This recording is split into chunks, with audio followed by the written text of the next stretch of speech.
Deberías salirles todo. Sí, señora. Sí, Listo. profe, Gracias, ya. Cristóbal. Gracias.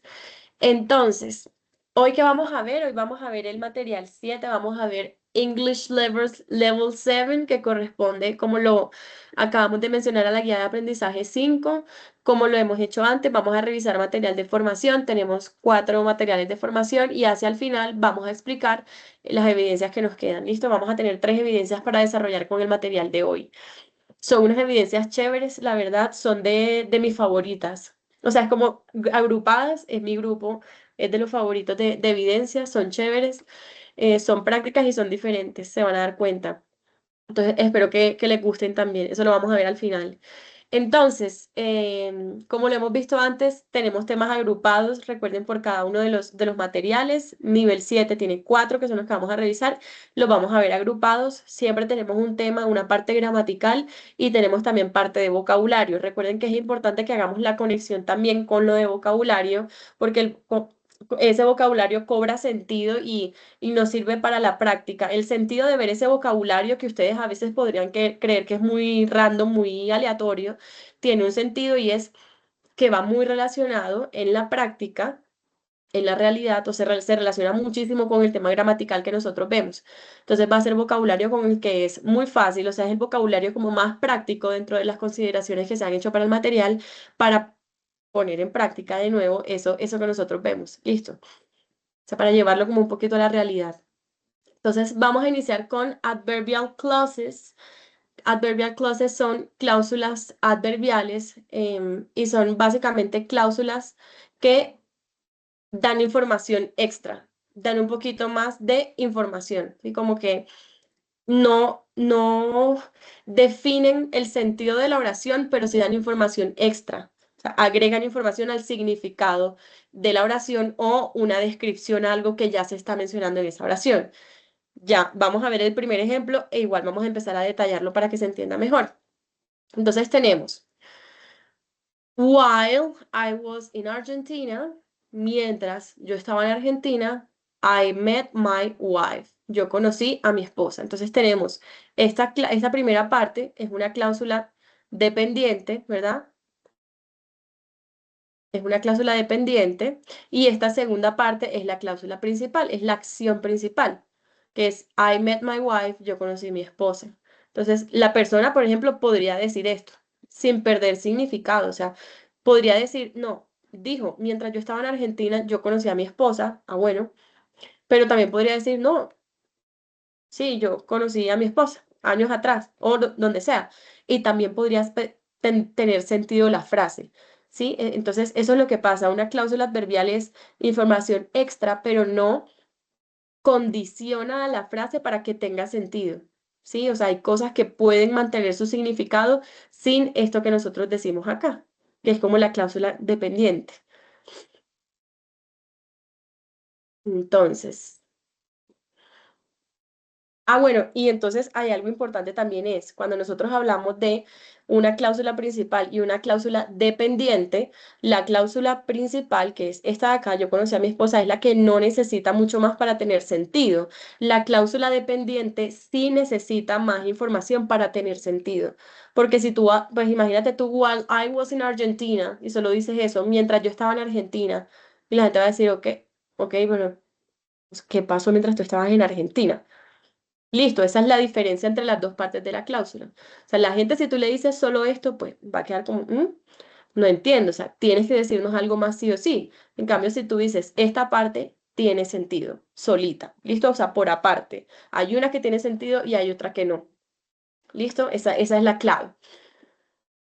Entonces, hmm, vamos a ver, bueno, tenemos unas palabras que generalmente nosotros utilizamos mucho en este tipo de oraciones y son generalmente las palabras con las que se inician.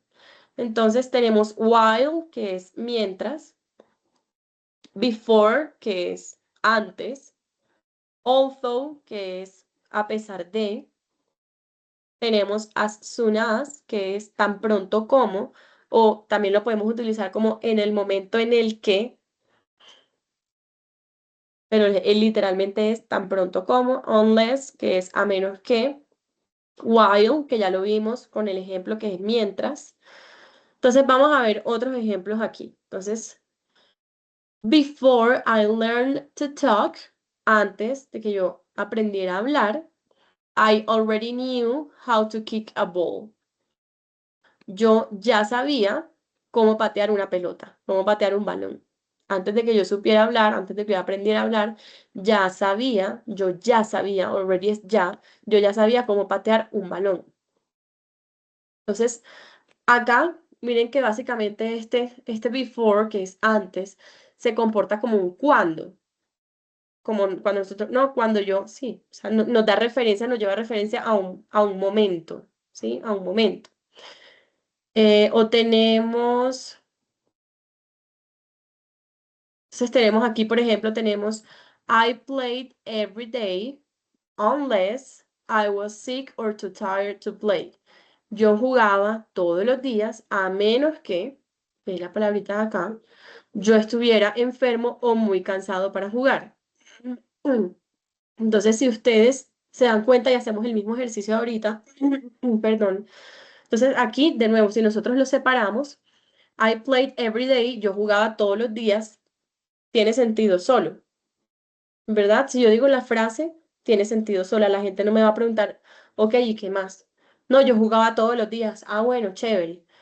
Pero si yo digo, I was sick or too tired to play, entonces yo digo, yo estaba enfermo o muy cansado para jugar, la gente va a decir, pero ¿eso de dónde lo sacaste? O sea, que ¿a qué está relacionado eso? O sea, como que, miren que hay una frase que si tú la dices solita, tiene todo el sentido, como, ah, bueno, chévere, y la otra la gente va a decir como, pues no estamos entendiendo. ¿Qué nos quieres decir con esto? Listo. Ese es el centro de esto, cláusulas adverbiales. Información extra. Una parte de la oración tiene sentido sola, que es la cláusula principal. La otra parte de la oración no tiene sentido, toca complementarla sí o sí, que es la forma en la que nosotros identificamos, perdón, que es la información extra.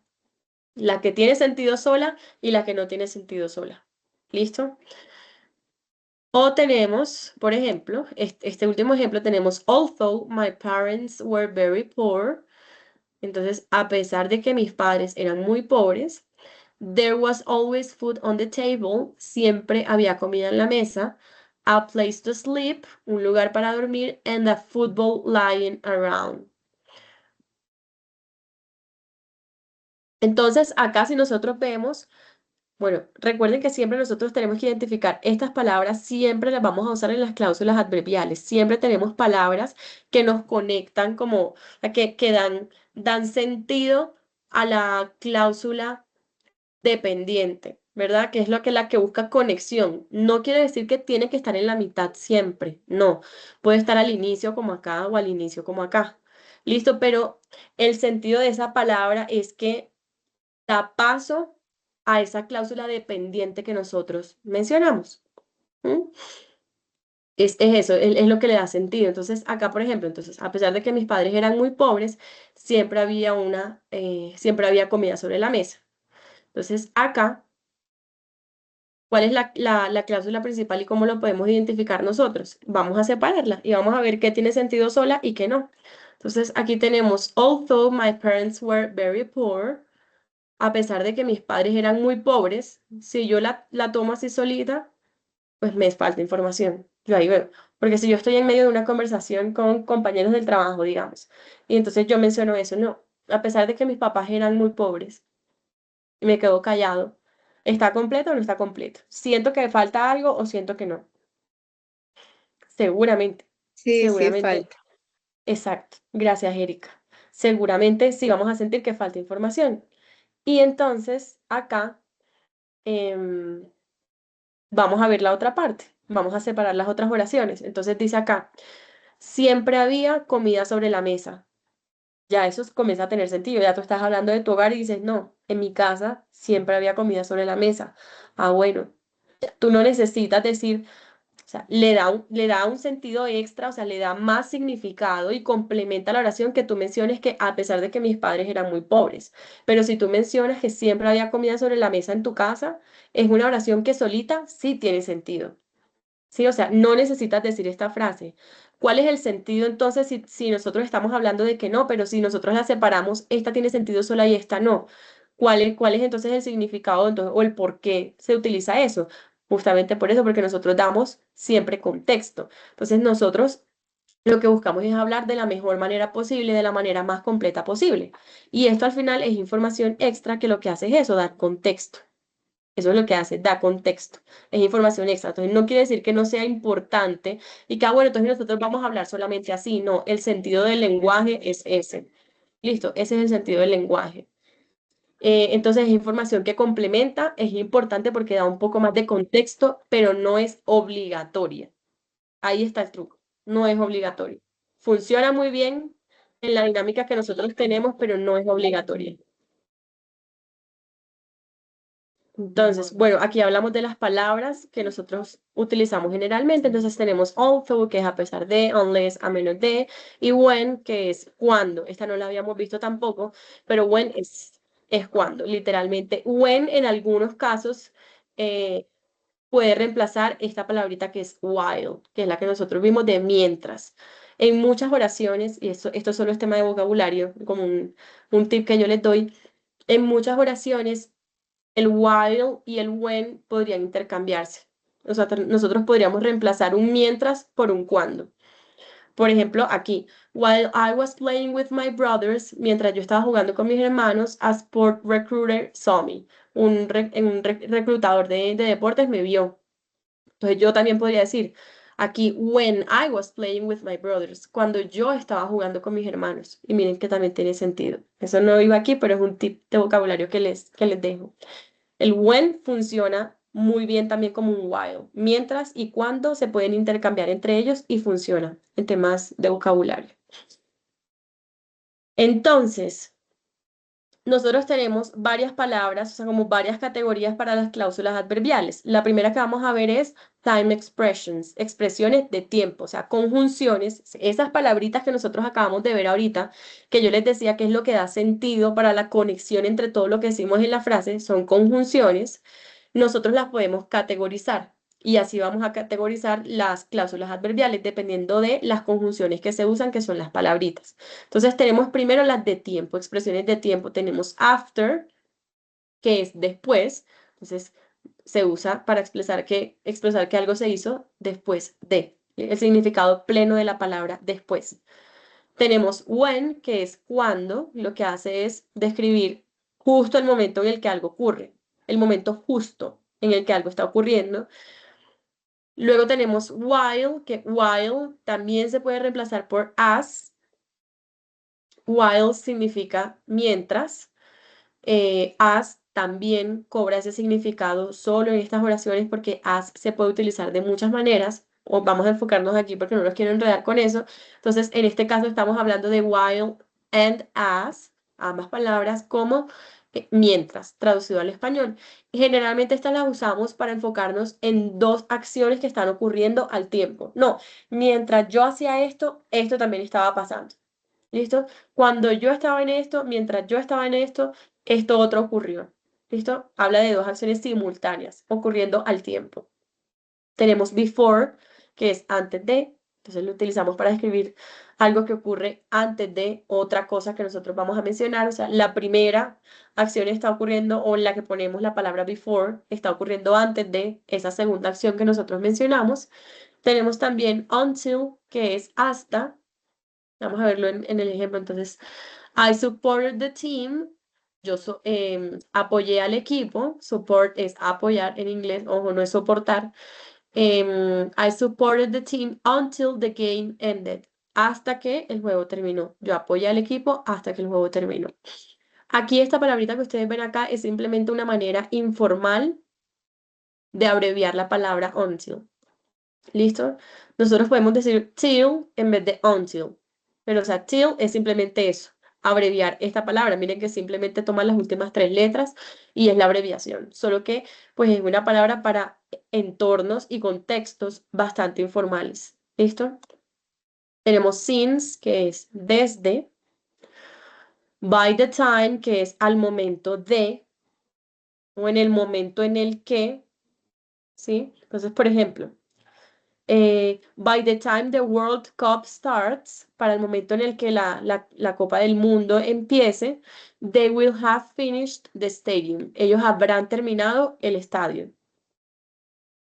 ¿Listo? Para el momento en el que, by the time. Tenemos whenever o every time. Whenever es como en cualquier momento.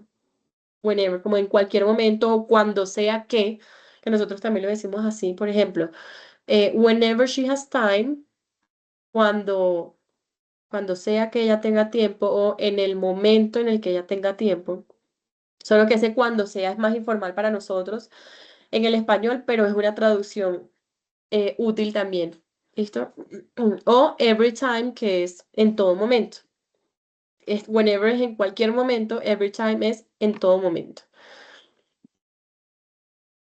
Entonces tenemos también momentos categorizados con un orden, con lo de primero, segundo, tercero. Entonces, por ejemplo, de las veces, cuando nosotros hablamos la primera vez, la segunda vez, la tercera vez, esas se mencionan así. The first time es la primera vez. Entonces tenemos de y un guioncito, imagínense un guioncito acá, time. Entonces acá este first se puede reemplazar por cualquier número cardinal. Primero, segundo, tercero, cuarto, quinto. Como nosotros lo decimos la primera vez, la quinta vez, la décima vez. Es la décima vez que voy al estadio. Es la primera vez que vengo a este restaurante. Eso es. Entonces, y también nosotros decimos la próxima vez, la última vez, ¿verdad? Para la próxima vez, que esas sí son particulares, tenemos the next time y para la última vez, last time. Es simplemente unir las dos palabras. Time, en este caso, se traduce como vez. Sí, entonces next es siguiente, la próxima vez, la vez siguiente, y last, que es último, es la última vez. Mm. Mm. Luego tenemos entonces conjunciones, conjunctions, to show opposition, para mostrar oposición. Aquí tenemos even though y although, que ambas básicamente muestran, o sea, significan a pesar de. A pesar de, las tres son sinónimos, la única diferencia son contextos de formalidad. Esa es la realidad. Significan exactamente lo mismo porque se usan en los mismos, o sea, como para decir lo mismo, solo que a tu jefe, o a tu jefe le vas a decir although, a tu amigo le vas a decir though, y en una presentación, o sí, en una presentación con un público o en una entrevista de trabajo vas a decir even though. ¿Listo? Esta es la más formal, even though es la más formal. Esta es la normal, muy utilizada, la más utilizada es although y la más informal es though. Pero las tres significan a pesar de. Son para mostrar contraste, oposición, ¿listo? Por ejemplo, although they played really well, a pesar de que ellos jugaron muy bien, they lost the game. Ellos perdieron el juego, perdieron el partido. ¿Listo? Tenemos whereas o while, que también, bueno, también se traduce como un mientras, pero un poco diferente, tiene un sentido diferente. Entonces ya vamos a definirlo, vamos a pasarlo al español para que me lo entiendan. Entonces tenemos, I really love the food in this restaurant. Yo realmente amo la comida en este restaurante. While I can't stand service. Mientras que no me puedo soportar el servicio. Acá este while, para nosotros en español, la traducción literal es mientras, debería ser mientras, pero en el sentido gramatical, si en el sentido gramatical, para nosotros se convierte como en un pero, sí, como en un estilo de pero. ¿Por qué? Porque está contrastando las ideas de por este lado sí, por este otro no. En este caso, por ejemplo, porque podríamos decir, yo realmente amo la comida en este restaurante, pero no me soporto el servicio. Entonces sí, pasa como a tener ese sentido, a pesar de que la traducción es literal del while, que es un mientras, y puede funcionar también si nosotros lo traducimos así, para nosotros se convierte por la característica de como de lo negativo, se convierte como en un pero. ¿Listo? Luego tenemos conjunctions to express condition, conjunciones para expresar condición, una condición. Para eso tenemos, estas creo que no son palabras nuevas porque las vimos en condicionales, pero tenemos if, que es si. Ojo que este if es sí de condición, no es, porque nosotros para sí de afirmación tenemos yes en el inglés. ¿Listo? Este if no es un sí de afirmación, es un sí de condición. O sea, es el sí en el español sin tilde. Vamos a ver el ejemplo. I would play a sport if I had time. Yo jugaría un deporte, practicaría un deporte, si yo tuviera tiempo. ¿Listo? Es el sí de condición, el que condiciona.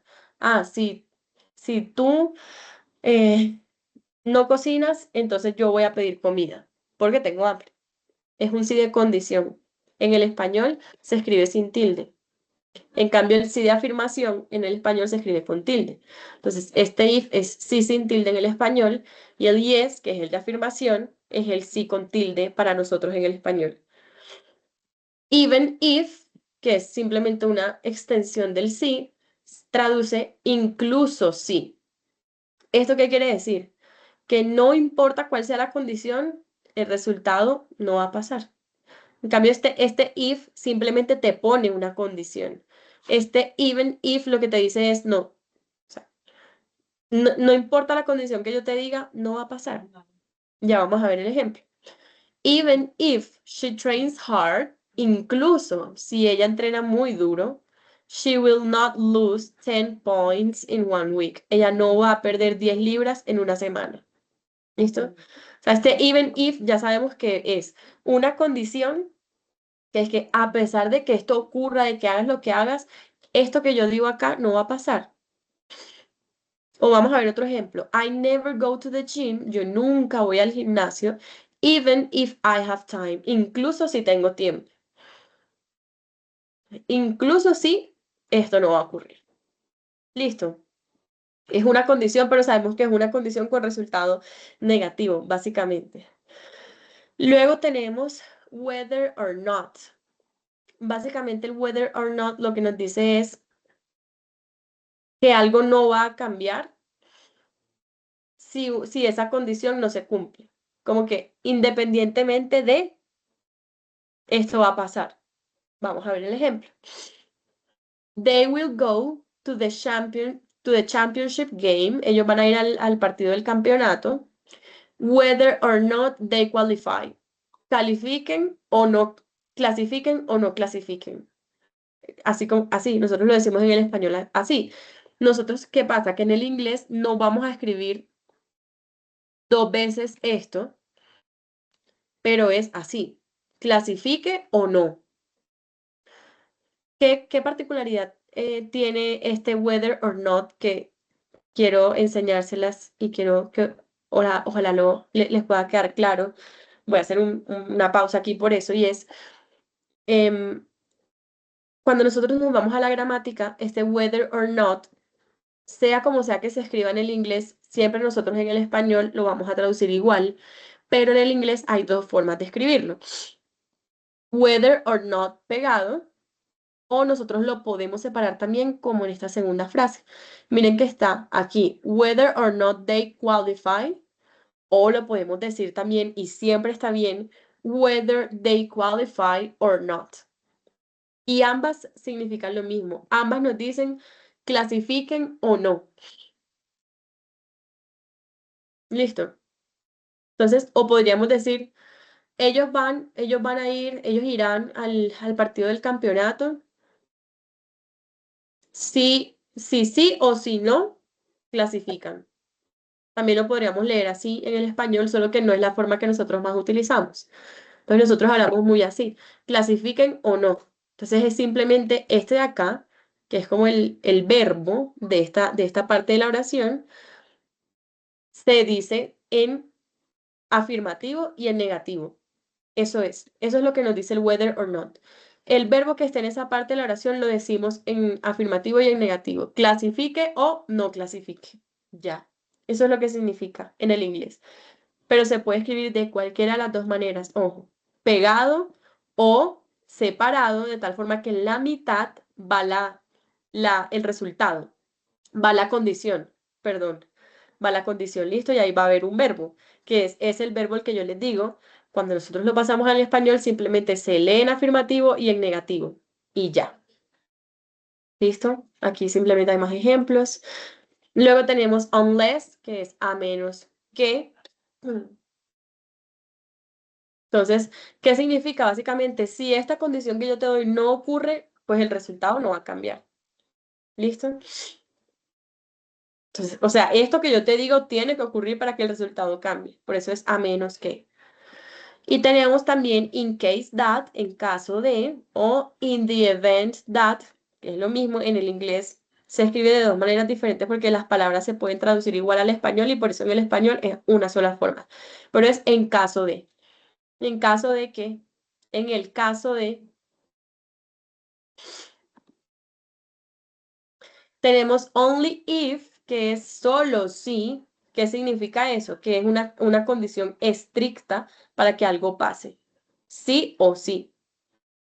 Por ejemplo, Mariana will go to the Olympics only if she trains hard. Mariana va a ir a los Olímpicos solo si ella entrena duro. ¿Listo? Condiciona, o sea, es una condición estricta, de sí o sí. Entonces, ahora vamos a ver sports vocabulary, es el vocabulario con el que vamos a conectar las cláusulas adverbiales. Los vamos a ver por categorías también. Entonces, recuerden chicos que esta parte de vocabulario, no desde la parte gramatical, porque nosotros miren que sí acabamos de aprender palabras y de ver un poco de vocabulario en lo gramatical. Recuerden que esta parte del vocabulario que se utiliza, perdón, de complemento. Em, sí necesito mucho de su parte con la práctica porque el vocabulario se aprende practicando. Entonces, em, nosotros vamos a ver siempre las traducciones aquí de las palabras, pero la palabra cobra sentido cuando nosotros somos capaces de ponerla en una frase y de llevarla a la realidad, a la práctica. Entonces, sí necesito mucho al trabajo individual. Claro que tenemos que utilizar la parte gramatical, pero el sentido es que este vocabulario lo podamos incluir en esos ejercicios gramaticales que hacemos para poder aprender. Como fortalecer varias partes todas las partes que hayamos visto. Entonces tenemos first category, primera categoría, sports and obesity, deportes y obesidad. Entonces tenemos gyms, gimnasios. Tenemos fields, que es campos, o sea, como las canchas, así como la cancha de fútbol, por ejemplo, se dice field. Entonces, field solito en otro contexto es campo, pero fields en el tema del deporte son básicamente las canchas. Tenemos facilities, que son las instalaciones. Tenemos subscription fees, que son como las cuotas de suscripción, básicamente, como que nosotros llegamos al gimnasio, nos inscribimos y nosotros pagamos una subscription fee, que es la cuota de suscripción, lo que nosotros estamos pagando, pues, mensualmente. Luego tenemos, bueno, gym, que es gimnasio, ya lo vimos arriba en plural, equipment, que es todo el equipamiento, es básicamente como las máquinas, gym equipment, que son las máquinas de gimnasio, todo el equipamiento. Weightlifting, que es levantamiento de pesas. Lift es levantar solito. Entonces, weight es peso. Entonces, weightlifting es levantamiento de pesas. Get in shape, que es estar en forma. Dietary restrictions, que son restricciones dietarias, como alimenticias.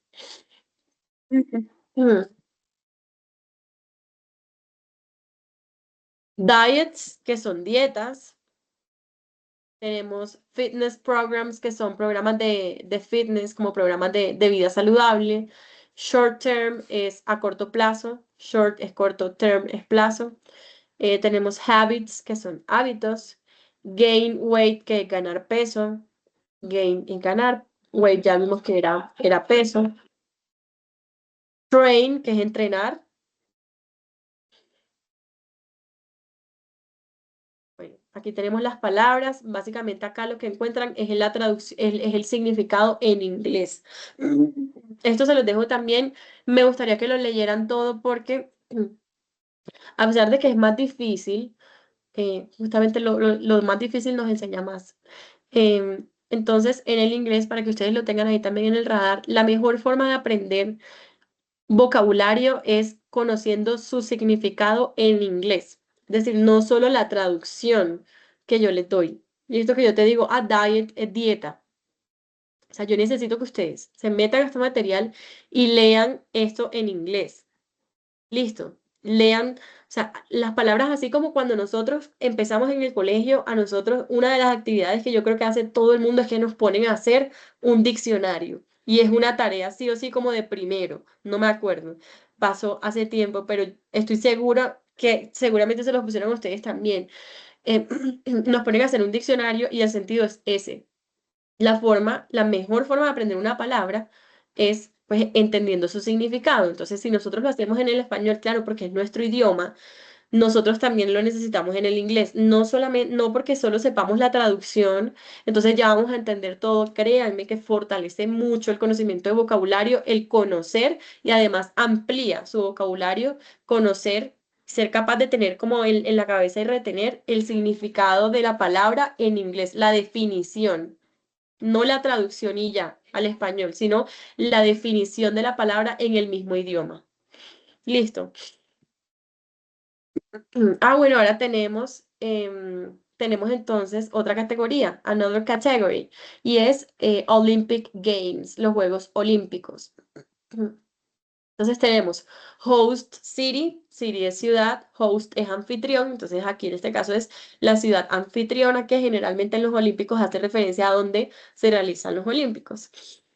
Mm, Medals, que es medallas. em, Record, que es un récord, para nosotros es igual. Hosted, que es ser el anfitrión, como haberlo realizado. Entonces, palabras relacionadas. Anthem, que es el himno. Athlete, que es el atleta. Competition, competición. Doping, que es como doparse, sí, básicamente toda la parte de drogas de los deportistas. Host City ya lo vimos, ciudad anfitriona. Medal, medalla. Record ya lo vimos. Torch es la antorcha, la famosa antorcha que es icono de los Olímpicos. Y acá tenemos como elementos, ya vamos a hablar de elementos relacionados con, sí, elementos y momentos relacionados con el deporte. Ball, tenemos que es pelota. Bench es la banca. eh, Captain's Armband es la banda del capitán, que se pone siempre acá en el brazo. Cheer, bueno, cheer, sí, cheer es animar, básicamente. Puede ser animación o animar. Cuando nosotros hablamos de porristas, por ejemplo, las porristas se conocen como cheerleader. Cheerleader es porrista, entonces cheer es animar en ese sentido. Corner flag es la bandera de la esquina, de las canchas. Equipment es el equipamiento, hace parte el uniforme de ese equipamiento que se necesita. Entonces podríamos llamarlo también equipment o simplemente uniform, funciona también. Fan. Tenemos football cleats, que son los guayos, ya se me estaba olvidando la palabra, los guayos. Fútbol goal, bueno, goal simplemente que es gol. Field, que es campo, como lo vimos ahorita, pues es la cancha básicamente de los deportes. Mm. Entonces, goalkeeper, que es el arquero. Goalkeeper gloves, pues son los guantes que usa el arquero. Kick es patada.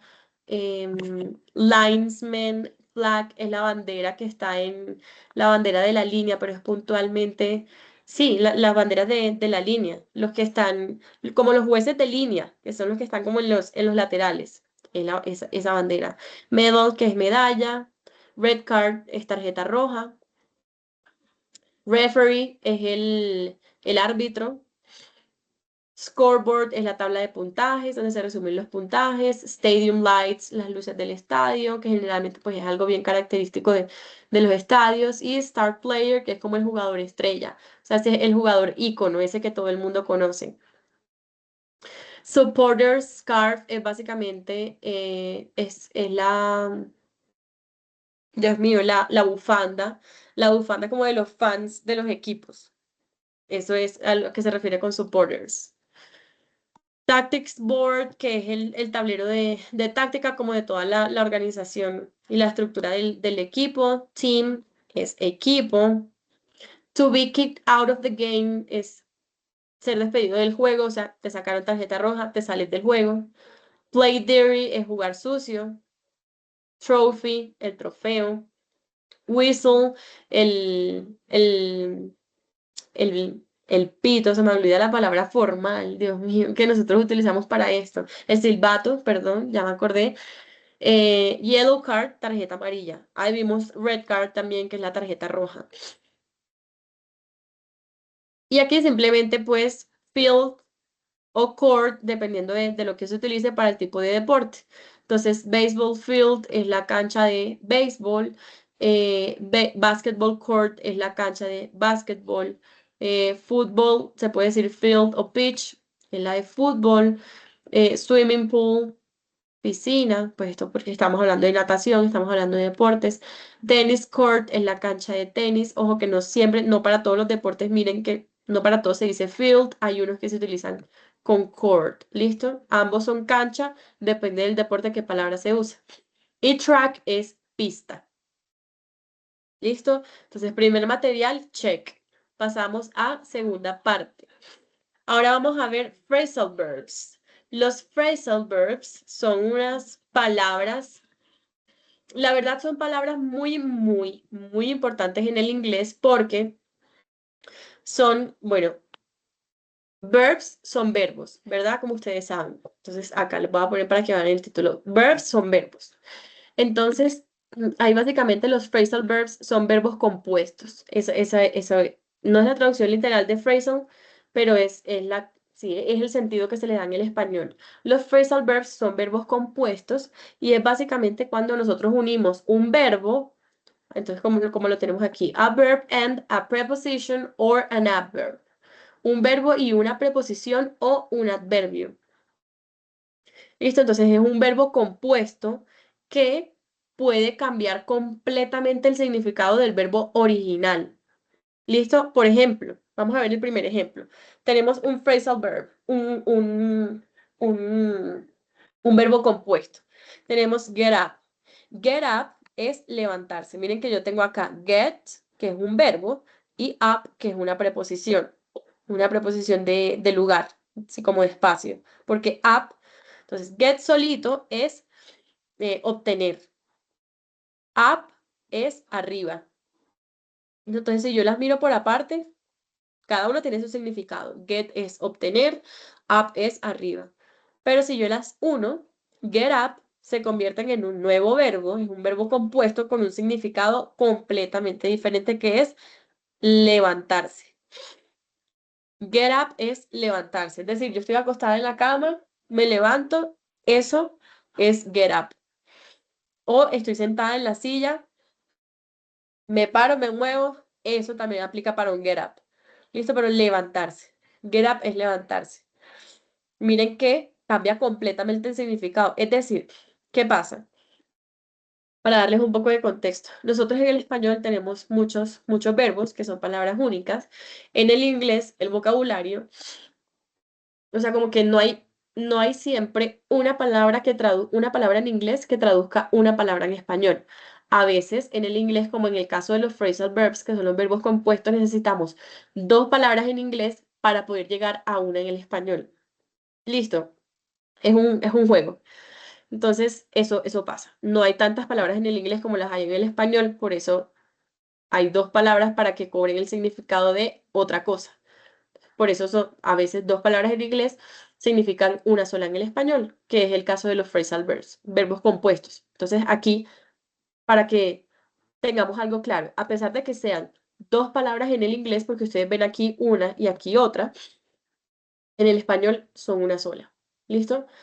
Inglés, get up son dos. En español, levantarse es una. ¿Listo? Entonces, simplemente, ¿cuál es el sentido de los phrasal verbs? O sea, no es como que, ay, no, se utilizan en estos casos o en estos casos. No, es simplemente una función gramatical que se utilizó para temas de vocabulario, básicamente. ¿Listo? Entonces, tenemos acá, entonces vamos a ver, bueno, y para que sepan, los phrasal verbs, igual que los verbos compuestos, igual que los verbos normales, también se conjugan en pasado, por ejemplo, entonces el verbo cambia. ¿Qué va a cambiar? El verbo es igual. Por ejemplo, si yo tengo take off, para conjugarlo es lo mismo que si tuviera solo take. Recuerden que son dos palabras, pero solo una es verbo. Claro que unidas se convierten en un nuevo verbo, pero solo una originalmente es verbo. Entonces, si yo la voy a utilizar, por ejemplo, en pasado, ¿cuál de las dos se conjuga? Pues el verbo. Entonces, por ejemplo, el pasado de take, que es took, si yo quiero decir esto en pasado, en presente sería take off, en pasado es took off. Y se puede decir. ¿Listo? Para que lo tengan ahí presente. Entonces vamos a ver entonces ahora algunos phrasal verbs, verbos compuestos que nosotros utilizamos muchísimo en el, sí, como en el día a día. Entonces tenemos wake up, que es despertarse. Tenemos take off, que es despegar. Miren que take, por ejemplo, es tomar. O sea, como tomar de agarrar. Take off ya cobra un sentido completamente diferente y es despegar. Ay, miren, aquí estaba el ejemplo y ni siquiera me había dado cuenta que estaba en pasado. Bueno, show up, que es aparecer, como my mom finally showed up. Como mi mamá por fin se apareció en mi apartamento. Sí, es ese sentido. Em, mm, tenemos, bueno, aquí tenemos otros. Tenemos look for, que look for es como, es buscar, es buscar. Por ejemplo, I'm looking for my pipe, estoy buscando mi. ¿Sí? Entonces, estoy buscando, look for. Para que sepan, em, hay palabras, hay verbos en el inglés que se conjugan siempre con una segunda palabra diferente, o sea, pero que son muy utilizados, pero como con cinco palabras diferentes. Por ejemplo, look tiene varias, tiene look for, look after, look at, tiene varias, tiene como cuatro formas de utilizarse, pero la segunda palabra siempre le cambia el sentido, o sea, puede haber look for, por ejemplo, look for y look out son cosas completamente diferentes. Look for es simplemente como buscar, look out es cuidar, como cuidar algo, como estar pendiente de algo. Son completamente diferentes. Listo, solo el cambio lo hace la segunda palabra. Hand in es entregar. Mm, mm, Listo. Y tenemos, bueno, entonces vamos a ver entonces ahora sí, bastante detallados. Turn in es entregarse. Por ejemplo, vamos a ver el ejemplo de cada una. Entonces, tenemos, she turned herself in to the local police. Ella se entregó a la policía local. Listo, como que la estaban buscando, ella se entregó. Turn in es ese tipo de entregarse. Bump into es como cuando nosotros en el español decimos, me encontré con como por ejemplo, estaba bueno, I was in the supermarket, yo estaba en el supermercado and I bumped into my friend. Y yo me encontré con mi amigo.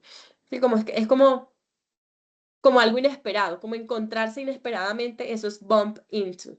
Encontrarse inesperadamente, encontrarse accidentalmente.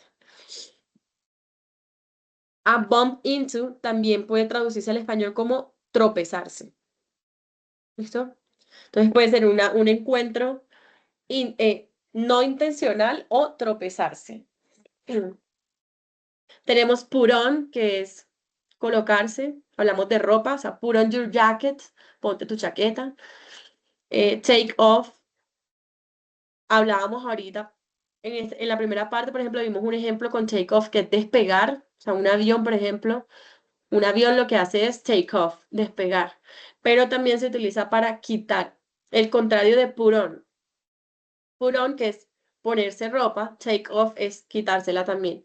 Entonces, take off your jacket. Quítate tu chaqueta. ¿Listo? Se utiliza en dos contextos.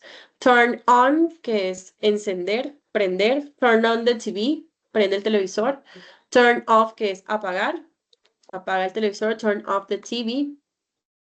Pick up es recoger. No, eh, I'm gonna pick you up after class. Te voy a recoger después de clase. ¿Listo? Drop off es dejar, como llevar a una persona a algún lugar. Por ejemplo, I drop my kids off every day at school. Yo dejo a mis hijos todos los días en el colegio. Dress up es como vestirse formal, como ponerse lindo. En términos de arreglarse, es eso, como arreglarse es dress up. Get along with es llevarse bien con alguien. Miren que aquí al lado de cada uno para su tarea, que es revisar el significado de las palabras o de las cosas en inglés, aquí lo tienen, el significado en inglés. Get along with es llevarse bien con alguien. Por ejemplo, I get along with my boss. Yo me la llevo muy bien con mi jefe. Throw away es como deshacerse de, como throw away the newspaper, como deshazte de o bota el periódico. Settle in es como establecerse, como por ejemplo cuando tú te mudas, llegas a un nuevo barrio, I settled in, como que yo me establezco en ese barrio. Move into, que es mudarse. Pack up es empacar, básicamente. Give away es simplemente como give away es como regalar, básicamente sí, sí, como I'm gonna give away all of my clothes, como dice aquí, yo voy a regalar toda mi ropa, yo voy a dar toda mi ropa. Put away es como poner en el lugar, como ponlo en su lugar. Por ejemplo, el niño está jugando, entonces tú le dices, when you finish, you have to put away your toys.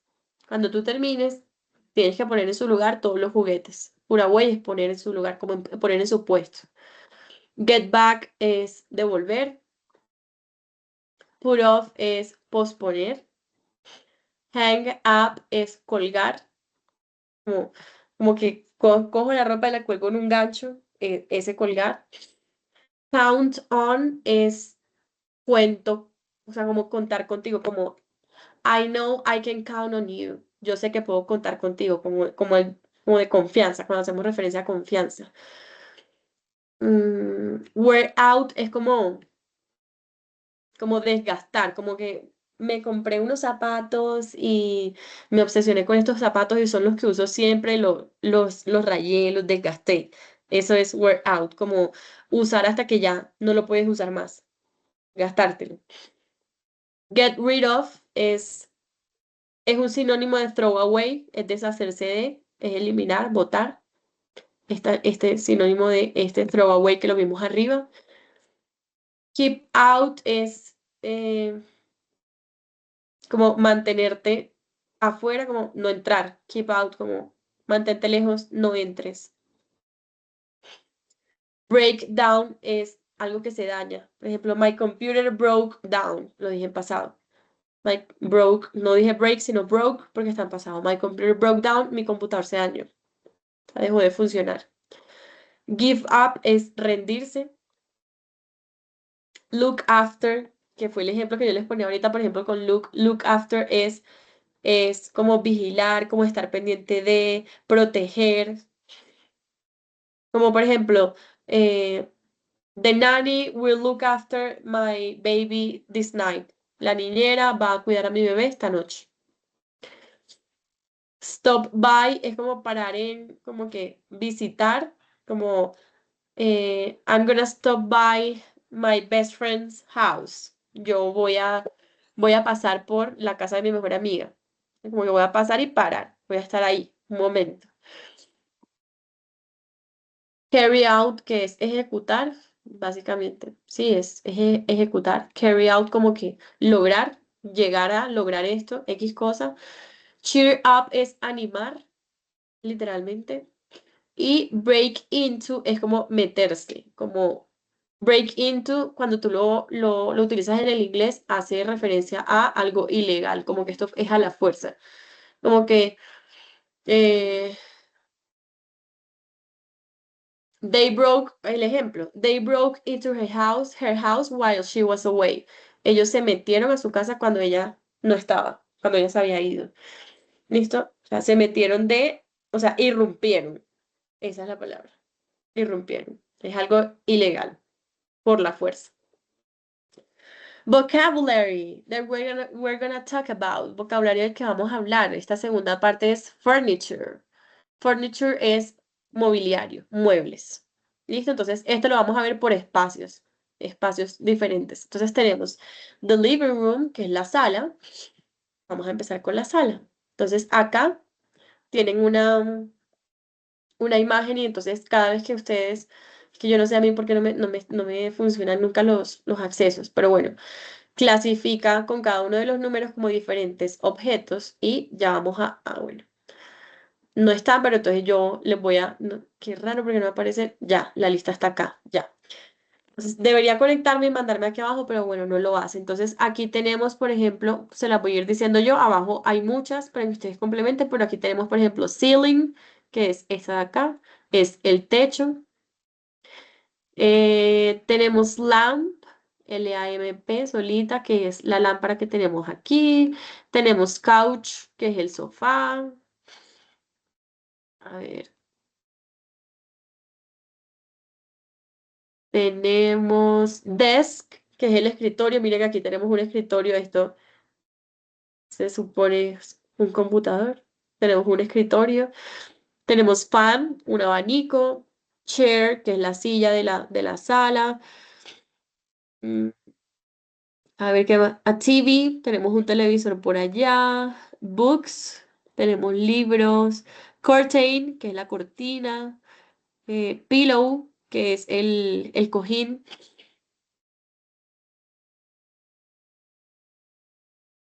Ahora, bedroom, habitación. ¿Qué nos encontramos nosotros en la habitación? Entonces tenemos sheets, que son sábanas. SHEETS. Tenemos mirror, un espejo. Se escribe mirror. Bed, que es la cama. eh, Clothes, que es ropa. Tenemos hook, que son los ganchos en los que se cuelga la ropa. Tenemos hook. ¿Qué más tenemos? Carpet, tenemos carpet, que es alfombra. Telephone, que es un teléfono. A ver, ¿qué más tenemos? Alarm clock, que es un reloj con alarma. Y entonces tenemos cuando nosotros hablamos del tema de vocabulario, tenemos unas cosas que encontramos que se llaman idiomatic expressions, que son expresiones idiomáticas como expresiones de idioma. Básicamente es, son expresiones, son como esas expresiones que nosotros tenemos, que si nosotros separamos las palabras, como que utilizamos las palabras individualmente, como que no tiene nada de sentido, pero la expresión tiene un significado. Sí, como que si tú tratas de entender esa expresión por palabra, no va a tener ningún sentido. Pero como expresión, o sea, el compuesto de todo, el conjunto de todo, tiene un sentido particular y las expresiones idiomáticas son culturales. ¿Listo? ¿Qué quiere decir? Que una expresión idiomática aquí en Colombia probablemente no nos la van a entender en Argentina. ¿Listo? Probablemente no la usan en Argentina y si la decimos, no la van a entender a pesar de que sea el mismo idioma, por ejemplo. Entonces, incluso tenemos expresiones que en la costa se entienden y en Bogotá puede que no nos entiendan. o expresiones del paisa que nosotros en la costa no vamos a entender tampoco. Esas son las expresiones idiomáticas. Listo que individualmente si tratamos de entenderla por palabra no tiene ningún sentido, pero cobran sentido y nosotros le damos un sentido cultural a partir de la cultura al conjunto de palabras. Entonces tenemos, por ejemplo, aquí nos dan un ejemplo que nosotros tenemos en Colombia, muy local para que se entienda. Entonces tenemos, por ejemplo, estar en la olla, que estar en la olla es estar muy mal, ¿verdad? Estar en la olla es, estoy grave, estoy lo peor de lo peor. O tomarse hasta el agua del florero, que creo que esa sí la podemos conocer todos, que es, pues, tomarse hasta el agua del florero, literalmente, tomar demasiado. Listo. Seguro que esas expresiones nosotros podríamos decirlas en otras palabras que se puedan entender, pero son temas culturales.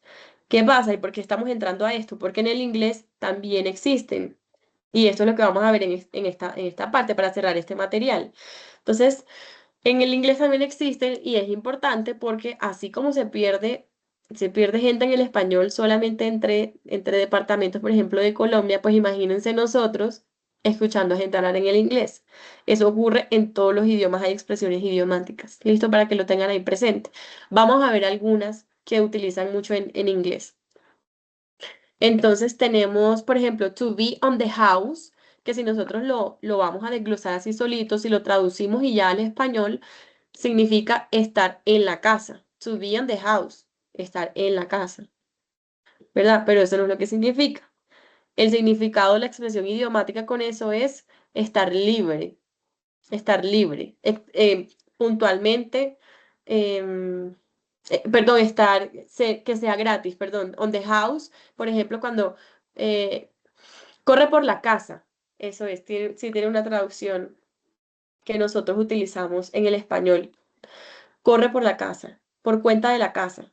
Sí, entonces, por ejemplo, em, tú llegas a un restaurante, tuviste una mala experiencia, se te acerca una persona al final, el manager, el gerente del restaurante y te dice, ven, te vamos a invitar un postre, corre por la casa. This is on the house, ¿sí? Corre por la casa, cuenta nuestra. O, por ejemplo, to have a skeleton in the closet. Si nosotros lo traducimos al español, literalmente esto nos dice tener un esqueleto en el closet.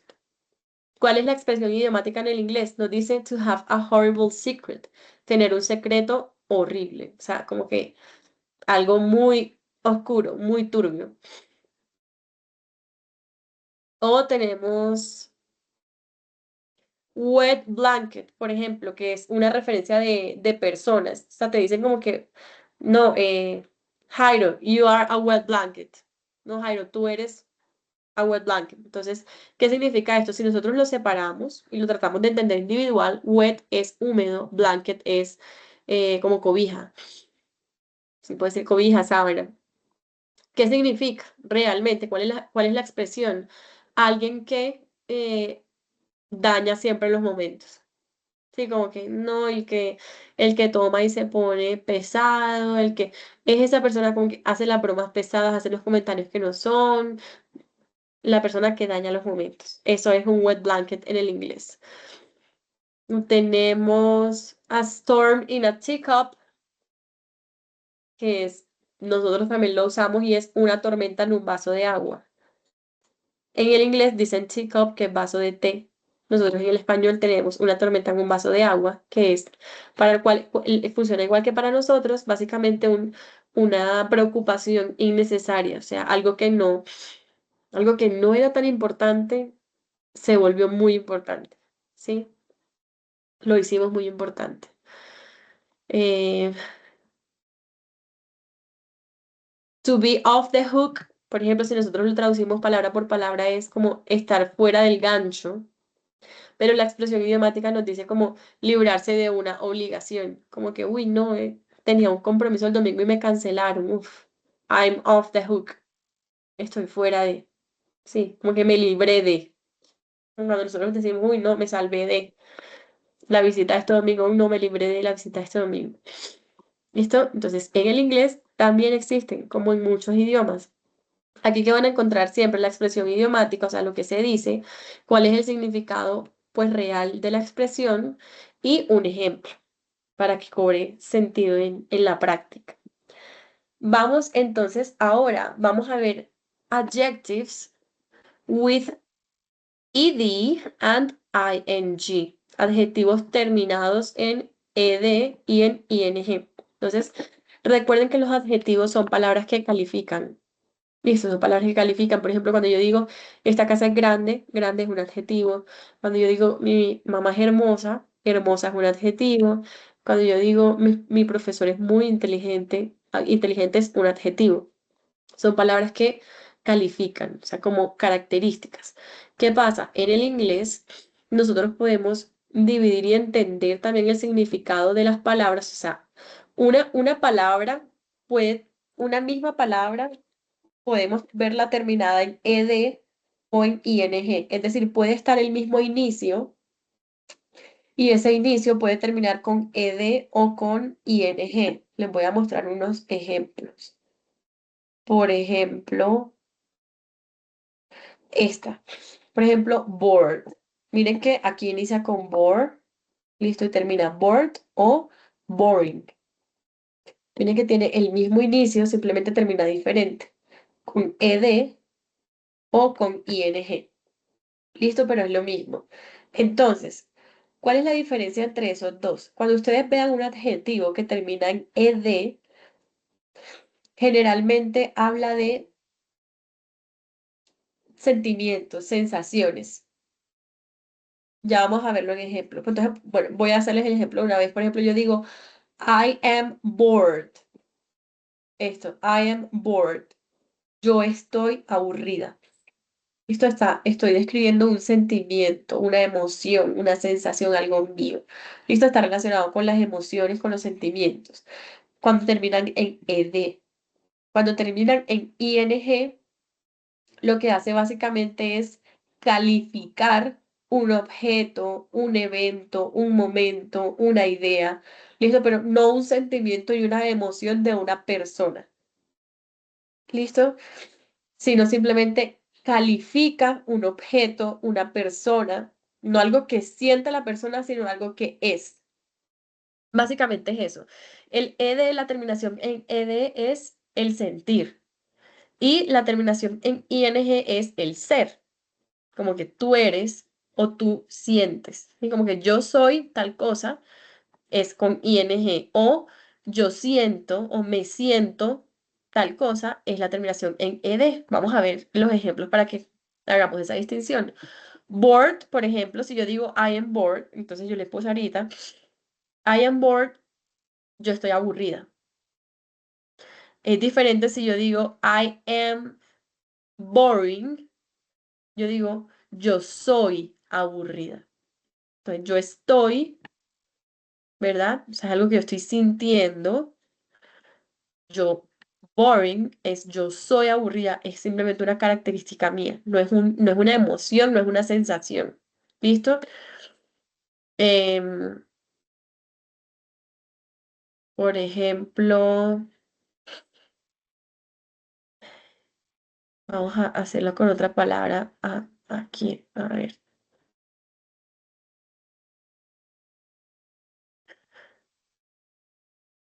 Entonces, vamos a hacerlo con satisfied. Entonces yo digo, I am satisfied with my master. Yo estoy satisfecha con mi maestría. Yo estoy. Estoy hablando de estoy, algo que yo siento. O yo digo, my master is satisfying. Mi maestría es satisfactoria. Ah, es diferente. Ya yo estoy calificando, no a partir de una emoción, una sensación, sino algo que es. ¿Sí se entiende esa diferencia? Siempre terminaciones en ed van relacionadas con el siento, el estoy, de tal manera, van relacionadas con la emoción. La terminación en ing va relacionada simplemente con el calificar una persona, una cosa, un momento, un lugar. ¿Sí? Por ejemplo, I am shocked. Estoy impresionada.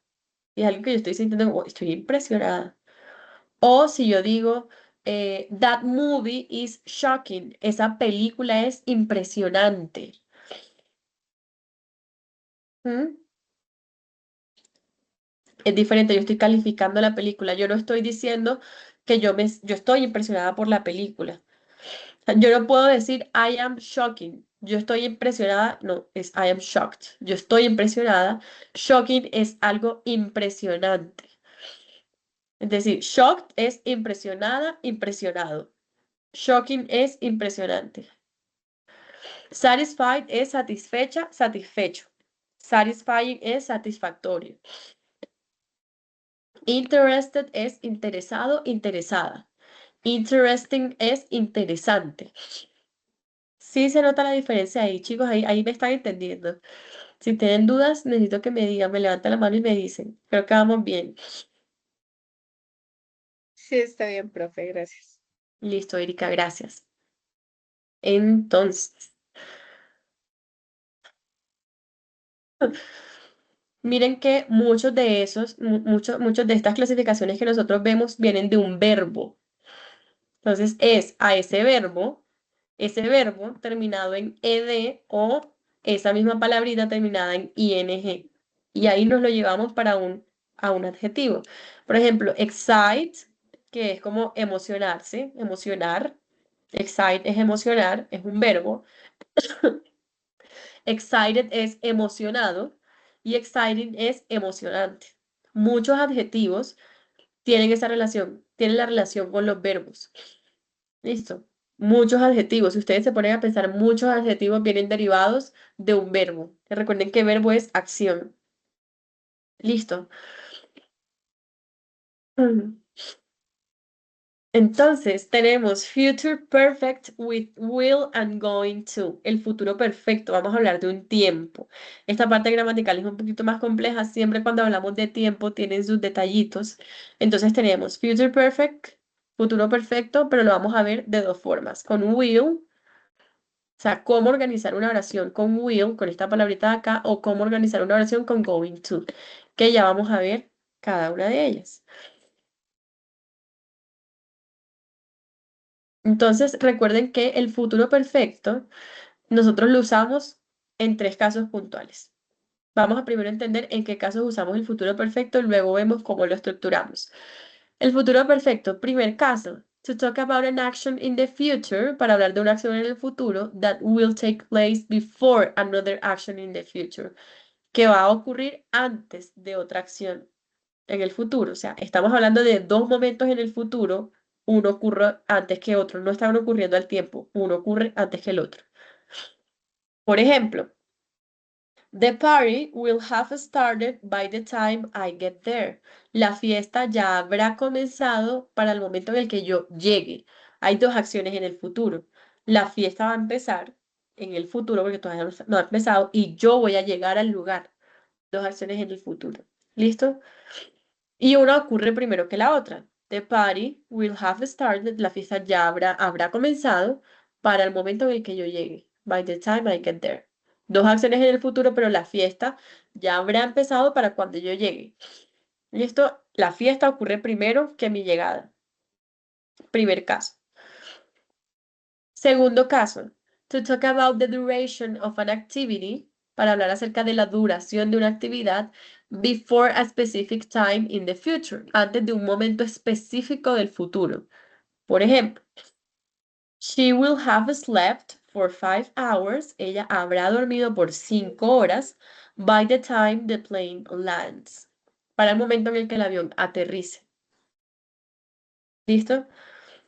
Entonces, esto que está acá habla de la duración. Ella habrá dormido por 5 horas para el momento en el que el avión aterrice. Habrá dormido por 5 horas para un momento específico del futuro. ¿Cuál es ese momento específico del futuro? Cuando el avión aterrice. Algo que no ha ocurrido, es del futuro. Y Cristóbal, dale, tienes la manito levantada.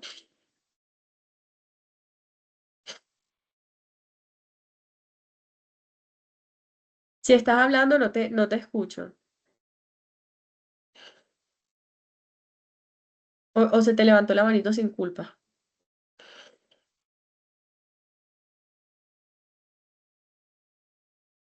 No te escucho, Cristóbal. No sé si soy solo yo, no sé si Erika y Jairo sí te pueden escuchar, pero creo que no. No, profe, no se Vale. escucha.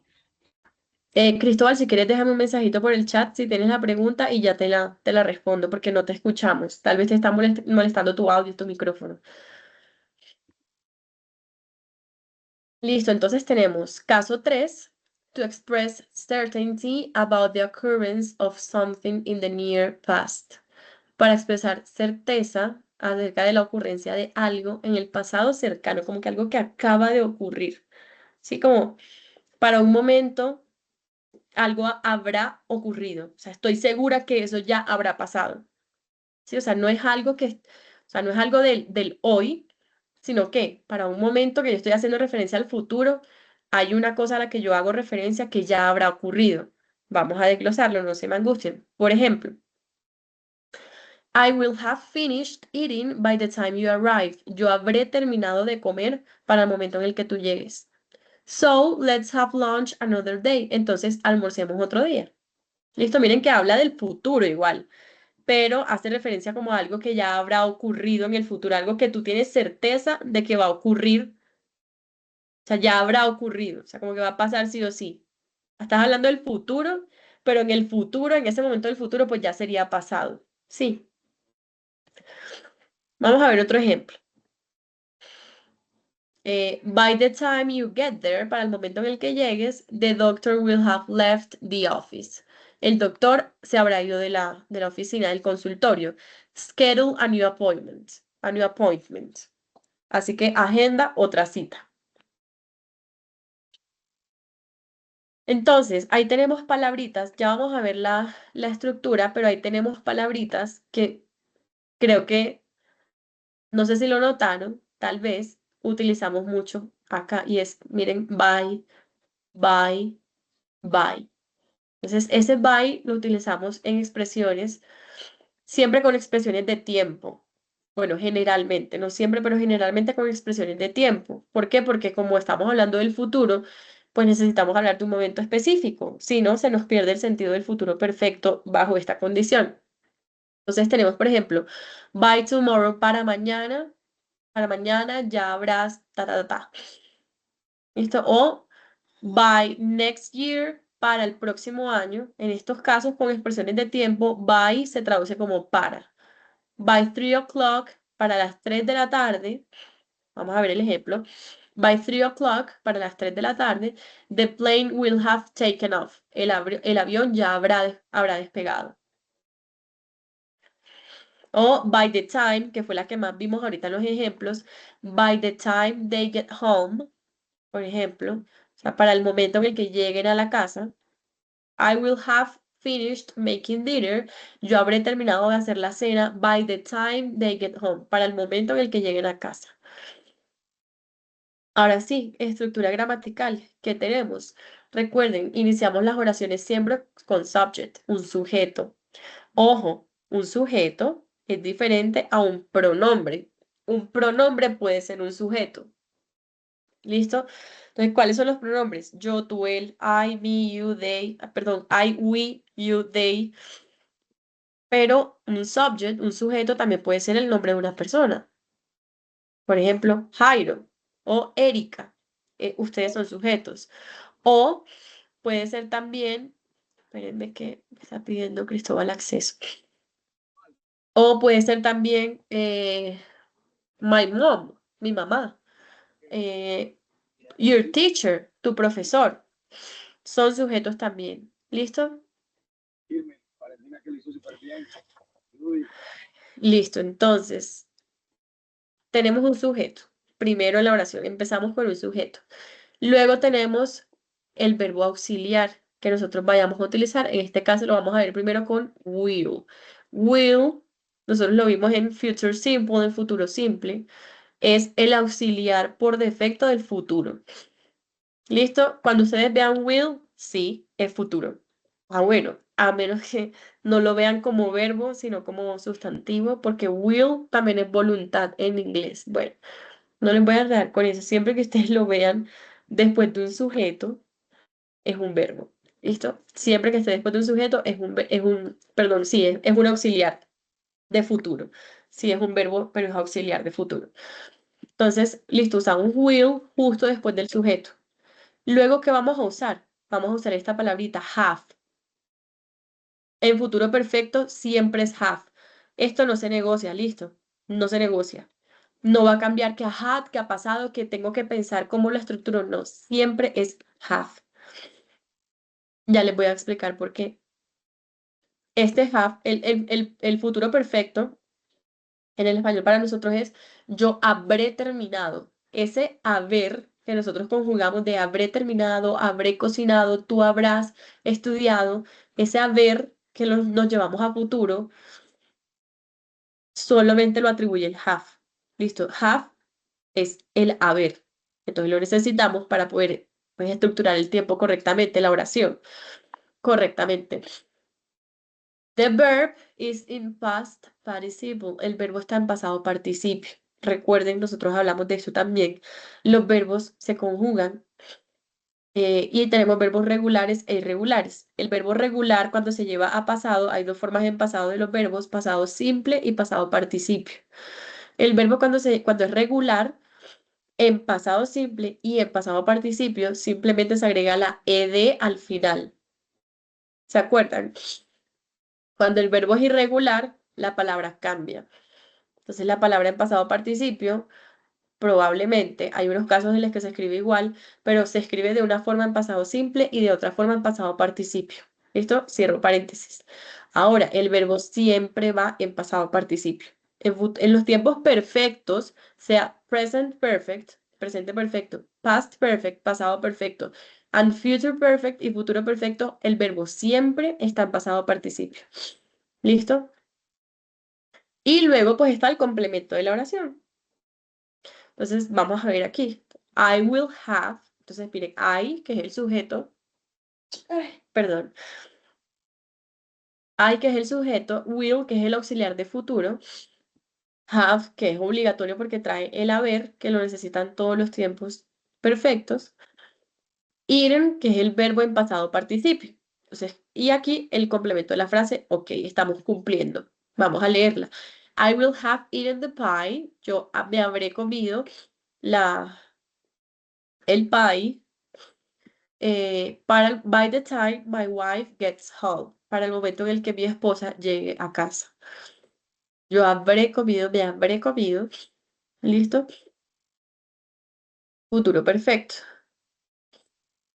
Entonces, nosotros nos podemos llevar esta estructura también a forma negativa. No sé por qué no está acá. Ya, aquí está en un orden extraño.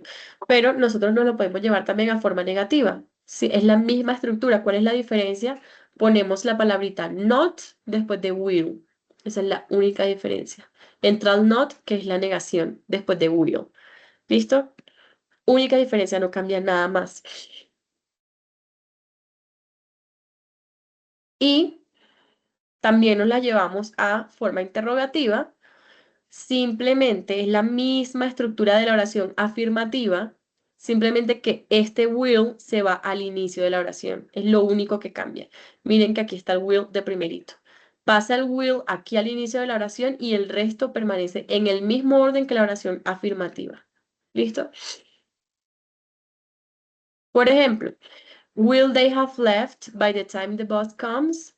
Ellos se habrán ido para el momento en el que el jefe venga. ¿Listo? Lo mismo, solo cambia el orden de una palabrita y pues que se le agrega, como saben, em, el signo de interrogación al final. Aquí tenemos una lista de verbos en pasado participio, verbos irregulares, o sea, verbos que no se le agrega simplemente la ed al final, sino que cambian. Entonces, acá, past participle, ahí les dejo la lista que les sirve para la tarea que van a hacer. Vocabulario, entonces, que vamos a conectar, con el que vamos a conectar. Food and cooking. Comida y cocina. Entonces, en esta primera parte vamos a hablar de tastes and textures, sabores y texturas. Entonces, primero, sabores. Tenemos sour, que es ácido. El ejemplo por eso es un limón. Sweet, que es dulce.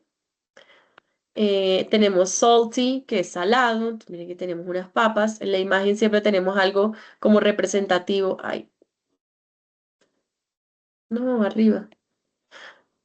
Tenemos bitter, que es amargo, café.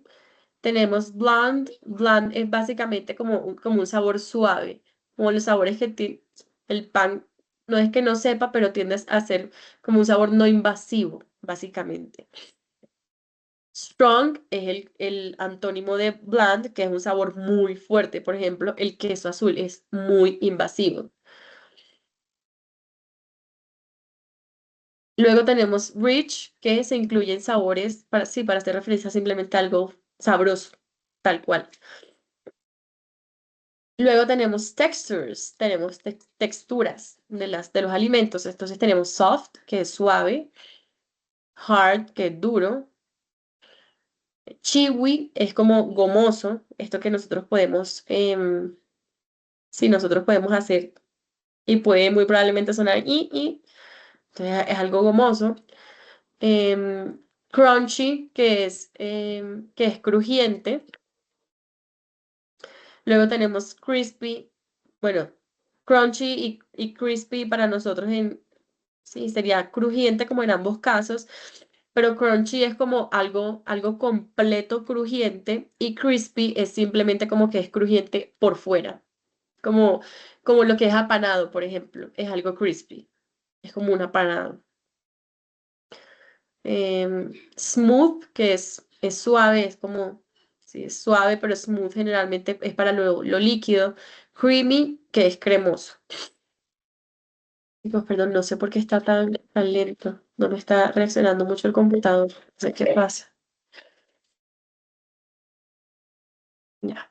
Entonces, y luego tenemos cooking verbs, verbos relacionados con acciones de cocina. Entonces tenemos boil, por ejemplo, que es hervir. Tenemos chop, por aquí, que es cortar. Fry, que es fritar.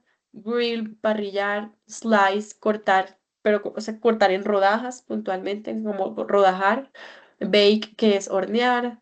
Pour, que es como vertir, como eso de eché la leche en la olla, vertir. Peel, pelar, spread, que es esparcir, mix, mezclar, beat, batir, squeeze, exprimir, em, sift, que es colar, sprinkle, que es como rociar, por ejemplo, el azúcar glass que se echa un poco por encima o un poco de sal para terminar, cut, que es cortar, serve, que es servir. Ahora, utensils, utensilios de cocina. Entonces, tenemos apron, que es el delantal. No, pero es que el computador está loco, no sé si están dando cuenta, pero están volándose como las cosas, se va muy lejos.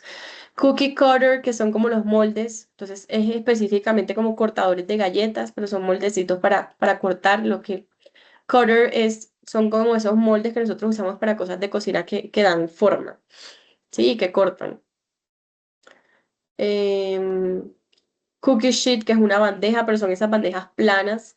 Esas, a todas las bandejas que les digan sheet para hornear son esas bandejas planas, que son muy, que no tienen casi altura. Cutting board es una tabla de picar. Frying pan, una ollita para fritar. Knife, cuchillo. Measuring cups o spoons son las cucharas para medir. Oven mitts, que son los guantes de calor, básicamente para horno. Peeler, el pelador. Roasting pan es un sartén para hornear, básicamente. Rolling pin es Dios, se me olvida. Dios mío, no puede ser que se me haya olvidado esta palabra. Rolling pin es la que nosotros usamos para amasar. No, eso sí me va a tocar buscarlo. Rolling pin es el rodillo, perdón, el rodillo, el que nosotros usamos sí, para la masa, siempre para amasar. Wooden spoon, spoon es cuchara, entonces wooden es simplemente de madera, es cuchara de madera. Y bueno, aquí simplemente nos dan como una estructura de recetas. Aquí solamente nos habla como de las recetas, de cómo se organizan recetas. Entonces, methods of preparation. Mm, listo, entonces pasamos al material final. Vamos a empezar con reporting instructions and requests. Reportar instrucciones o solicitudes, requerimientos. Aquí es simplemente una conversación de ejemplo que tenemos, de introducción. Y entonces, entrando al tema, esto es realmente un tema de vocabulario. Es mucho de vocabulario. Tenemos, bueno, tenemos como introducción el reported speech, que es cuando nosotros reportamos, es como el discurso de reporte o la oración de reporte. Es básicamente cuando nosotros contamos algo que sí, estamos contando algo, justamente es eso, estamos contando algo, no es una instrucción directa, sino algo que estamos contando. Por ejemplo, a ti se te acerca alguien y te dice, You must keep calm. Estamos en ocurrió un accidente, digamos, y una persona te dice, You must keep calm. Te dice, cálmate, debes mantener la calma. Tú debes mantener la calma. Ah, bueno, listo, ya. Y al día siguiente tú le estás contando la historia a tus compañeros de trabajo. Y entonces tú les vas a contar a tus compañeros de trabajo, les estás contando todo lo que pasó y demás, les vas a contar que se te acercó una persona y les dices, She commanded me to keep calm. Ella me mandó a que me calmara. ¿Listo? Entonces ya tú estás reportando, tú estás contando algo que en su momento fue directo, pero tú lo estás reportando. Entonces ya no es algo directo. Entonces, por ejemplo, tienes una herida y te dicen, apply pressure, aplícate presión, hazte presión. Entonces tú dices, estás contando un mes después en tu familia cómo ocurrió todo tal y cuentas como que no, en un momento una persona se me acercó y me dijo, apply pressure.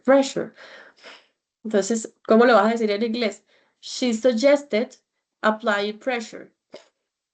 O she suggested that I apply pressure. Ella me sugirió que me hiciera presión, que aplicara presión. Eso es el reported speech. ¿Cómo se utiliza, cómo se estructura el reported speech? Nosotros tenemos algo directo, ¿verdad? Algo que nosotros nos dijeron, nos sugirieron, nos pidieron.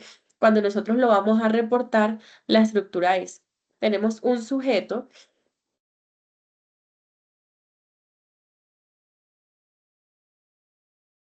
Entonces, tenemos un sujeto que siempre, pues siempre eso nos lo dijo alguien o nos lo pidió alguien o nos preguntó alguien, pero siempre hay un alguien. Entonces, siempre vamos a mencionar el sujeto que hizo la acción directa, es decir, si se te acercó a ti una mujer y fue la que te dijo tal cosa, entonces tú vas a decir she, vas a decir ella, o podrías decir el nombre de la persona, también podrías decir María commanded me, no, podrías decir listo, el nombre o el pronombre. Luego vas a utilizar un verbo de reporte. Los verbos de reporte siempre son en pasado y pueden ser, por ejemplo, commanded, que es me mandó, o ordered, me ordenó, instructed, me dio la instrucción, begged, que es rogó, warned, advirtió, reminded, recordó, demanded, mandó, offered, ofreció, refused, se rehusó, se negó, promised, prometió, o sea, ustedes pueden usar lo que quieran. Aquí yo no les voy a decir que usar, hay muchas opciones. Ustedes podrían poner, por ejemplo, decir asked, preguntó, told, dijo, mentioned, mencionó, cualquier verbo de reporte. ¿Listo? Pero entonces es un sujeto, siempre un verbo de reporte que va en pasado. Justo después de eso va un pronombre un pronombre de posesión que es como pronombre de posesión, no, perdón, pronombre de dirección, el que nosotros usamos como me dijo, em, me contó, les dijo, mm, nos cocinó, por ejemplo, listo. Entonces va un primer pronombre, que es pronombre directo, va un verbo de reporte y luego va el pronombre que hace referencia a la persona que recibió la acción. ¿Listo? Entonces, por ejemplo, una señora llegó y te dijo solo a ti. Entonces tú vas a decir, she ordered me, ella me ordenó. O le dijo a un grupo de personas que estaba ahí. Tú solo viste que le dijo a otro grupo de personas, no un grupo en el que tú estabas. Entonces tú dices, she ordered them. Ella les ordenó a ellos. ¿Listo? O un grupo de personas del que tú hacías parte. Entonces, she ordered us. Ella nos ordenó. ¿Listo? Entonces siempre va el sujeto que hizo la acción, el verbo de reporte que tiene que ir sí o sí en pasado, el pronombre ahora que hace referencia a los que recibieron la o los, la, el, los, las, a la persona, o si son, si es singular o plural, los que recibieron la acción, y luego va, pues, lo que esa persona dijo. Entonces, esa persona se acercó y te dijo, stand up, párate. Entonces tú dices, she commanded us to stand up. Ella nos ordenó que nos paráramos. ¿Listo? El sujeto, el verbo de reporte, el sujeto que hace referencia a quienes reciben la orden o la acción y pues lo que esa persona dijo. Ah, bueno, el tú siempre nos dijo como nos dijo que y luego sí lo que esa persona dijo. ¿Listo? Esa es la estructura del reported speech. Y listo. Entonces, bueno, aquí vocabulario relacionado con temas de emergencia. Tenemos pinch, que es pullar, como sí, pullar, breathe, que es respiraciones, unconsciousness, que es inconsciencia, choking, que es ahogamiento, bend, que es como tender, como acostar a la persona, bleeding, que es sangrado, bandage, que es como vendaje. em, Anaphylactic shock, un shock anafiláctico, allergic reaction, reacción alérgica, y palabras relacionadas con temas de emergencia. Ahora, ¿qué va a quedar como evidencias? Tenemos tres evidencias. ¿Qué es lo primero que vamos a hacer? Lo primero es un diagrama de flujo. Entonces se llama así diagrama de flujo sobre las instrucciones de un proceso relacionado con su quehacer laboral. Un diagrama de flujo, recuerden, tiene una estructura puntual. Aquí hay algunas herramientas. Aquí les dejan, no, al final les dejan unas herramientas que hacen diagramas de flujo y acá les tienen fuentes que les muestran y les cuentan acerca de la estructura de un diagrama de flujo. Muy seguramente ustedes lo conocen porque yo sé que hay una evidencia antes en las que les toca hacer diagrama de flujo, no conmigo, sino con otro profe. Pero solo resumen rápido, un diagrama de flujo es como un diagrama visual de un proceso detallado, entonces está paso por paso, o sea, se dividen en procesos, en subprocesos, y estamos hablando de un proceso y el diagrama de flujo tiene unas formas particulares, por ejemplo, entonces, si es el inicio tiene una forma particular, si es un proceso normal dentro del proceso grande, pues es rectangular, si este proceso implica una decisión, pues entonces es un rombo y así, ¿listo? Hay una forma específica de hacerlo, acá les explican mejor eso. ¿Qué van a hacer entonces? Van a escoger simplemente un proceso que ustedes quieran que esté relacionado con su día a día académico o con su trabajo. Yo creo que muchos de ustedes se van a ir por la parte laboral y van a hacer un diagrama de flujo en inglés usando los símbolos apropiados, ojo, las figuras que yo les estoy diciendo. Em, Van a hacer como todo en orden, todo organizado y lo van a plasmar en un diagrama de flujo. ¿Listo? Esa es la primera parte. Ahora, segunda evidencia. Ensayo sobre las etapas básicas del proceso de una empresa y las personas en un equipo de trabajo. Entonces, ustedes van a hacer un ensayo, bueno, van a tener que pensar en una situación general que seguramente está relacionada con el proceso que ustedes escogieron antes. Listo, la idea es que haya una relación entre las tres evidencias. Ustedes antes escogieron un proceso, listo. Ahora, ¿qué van a hacer en este ensayo? Van a hablar acerca de una situación. em, sí, de una situación que ocurra en su trabajo o en su academia relacionado con el proceso que ustedes escogieron. Ojo, tiene que ser sí o sí relacionado y tiene que ser contexto o académico o laboral, no puede ser contexto personal. Y van a hablar de una situación que no sea tan fácil, listo, que pueda ser una situación compleja. ¿Por qué? Porque van a tener que utilizar Reporting instructions and requests, que es reportar instrucciones y solicitudes, que es por ejemplo esta última parte que acabamos de ver del reported speech. Adverbial clauses, las cláusulas adverbiales, que vimos que son las que dan información extra, conditional clauses, que son las cláusulas de condición, que si tal cosa, van a tener que utilizar adjetivos terminados en ed y en ing. ¿Listo? Los de sentimientos, emociones y los que califican personas, cosas. Es un ensayo sobre una situación que tienda a ser compleja en el trabajo. ¿Listo? Y la van a desarrollar y la argumentan, hacen conclusiones y demás. Es una estructura de ensayo. Y ahora, a partir de esa situación que ustedes escogieron, en la tercera evidencia es un video. Entonces se llama Video sobre las etapas básicas del proceso de una empresa y las personas en un equipo de trabajo.